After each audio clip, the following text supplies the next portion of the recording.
नमस्कार, मैं हूँ प्रज्ञा और आप देख रहे हैं इंडिया हेल्प न्यूज। इस समय हमारे साथ बातचीत करने के लिए मौजूद हैं सिमरिया विधानसभा क्षेत्र के विधायक माननीय अभय मिश्रा जी। अब हम उनसे 2024 के चुनाव को लेकर चर्चा करेंगे।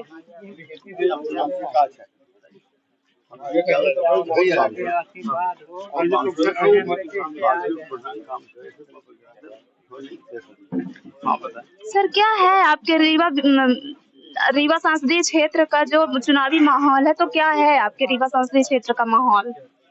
क्या चल रहा है? वो तो जनता बताएगी और परिणाम बता देगा। आपको ये प्रश्न हमसे नहीं पूछना चाहिए, जनता से पूछेंगी तभी आपको ऑथेंटिक चीज निकल के आएगी। जी हाँ सर, क्या आपका जो आप ये जो देख रहे हैं बीजेपी के प्रत्याशी लगातार और जो उनके सांसद है, तो ये लगातार अपने स्टेटमेंट में बोल रहे हैं कि अगर 400 सीटें हम पार कर लेंगे तो हम जो है तो संविधान बदल देंगे। क्या कहना है सर, क्या प्रतिक्रिया है आपकी? हाँ, वो संविधान में एक व्यवस्था है कि दोनों सदनों को मिलाकर यदि 3/4 से अधिक बहुमत सरकार निर्वाचित सरकार प्राप्त कर लेती है तो संविधान बदल सकती है। ये संविधान में व्यवस्था है। और राज्यसभा में इनके जो अभी वर्तमान में सांसद हैं वो लगभग 70-80% इन्हीं के हैं, बीजेपी के। और इस बार लोकसभा में यदि इनके गठबंधन को 370 सीट कुल मिल गई तो ये उस आंकड़े को पा जाते हैं जी। इनको ये अधिकार बाबा साहब अम्बेडकर के संविधान में लिखे अनुरूप ही प्राप्त हो जाएगा कि ये सरकार पर, ये संविधान पर नए सिरे से पुनर्विचार कर सकते हैं। इसका मतलब ये होता है कि बाबा साहब अम्बेडकर की फोटो हटाकर ये नाथूराम गोडसे की फोटो लगाकर एक नया संविधान बना सकते हैं और रूस एवं चीन के तर्ज पर ये चुनाव को प्रतिबंधित कर देंगे। और हमेशा के लिए जब तक भारत विश्व गुरु नहीं हो जाएगा तब तक मुख्यमंत्री वो प्रधानमंत्री मोदी जी रहेंगे, ये इसकी संभावना। इसीलिए इस बार देश में चुनाव संविधान बचाने के मुद्दे को लेकर के हो रहा है।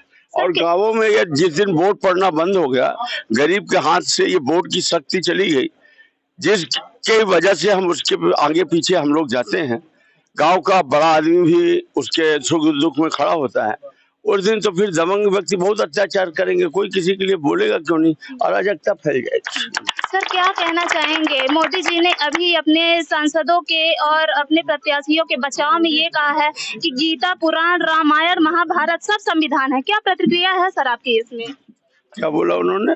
उन्होंने ये स्टेटमेंट दिया है कि गीता, पुराण, रामायण सब संविधान है।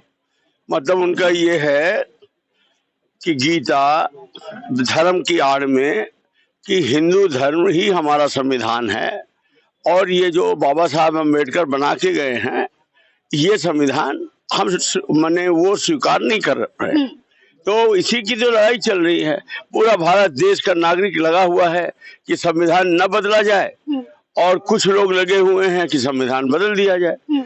अब ये 370 के आंकड़े की लड़ाई है। अगर इनको पूरे देश में इनके गठबंधन को 370 मत प्राप्त हो गए तो इसका मतलब ये है कि हम अपने बच्चों नातियों को कहानी सुनाया करेंगे कि बेटो हमारे जमाने में वोट पड़ा करता था। हाँ, बड़ी क्लियर बात है, वो साफ बोल रहे हैं। हाँ। क्या लगता है सर आपको कि क्या बीजेपी सरकार 400 सीटें पार कर पाएगी?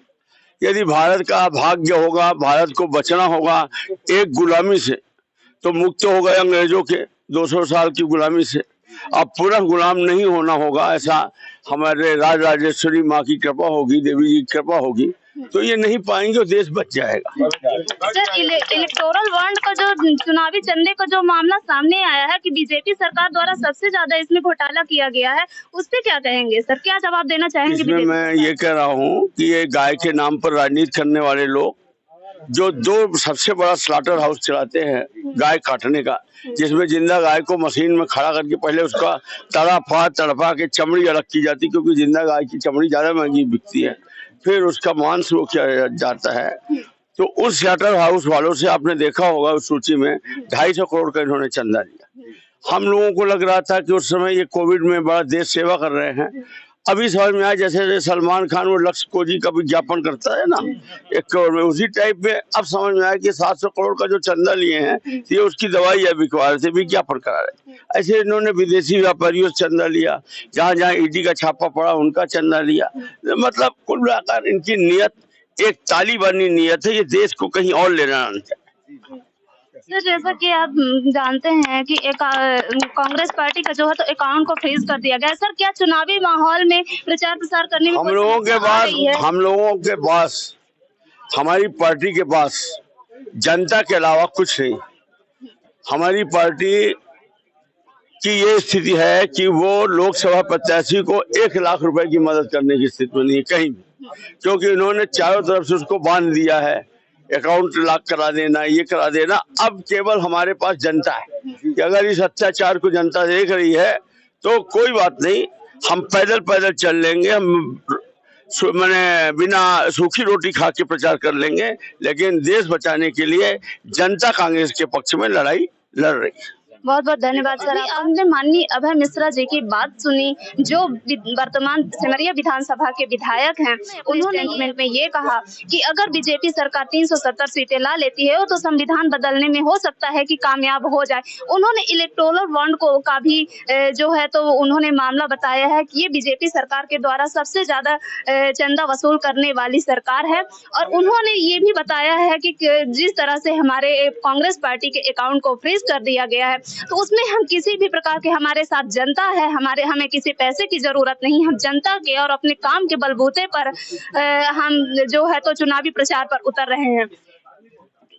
क्या कहना चाहेंगे आप? चुनावी प्रचार माहौल चल रहा है, किस तरह आप साथ दे रहे हैं कांग्रेस पार्टी का?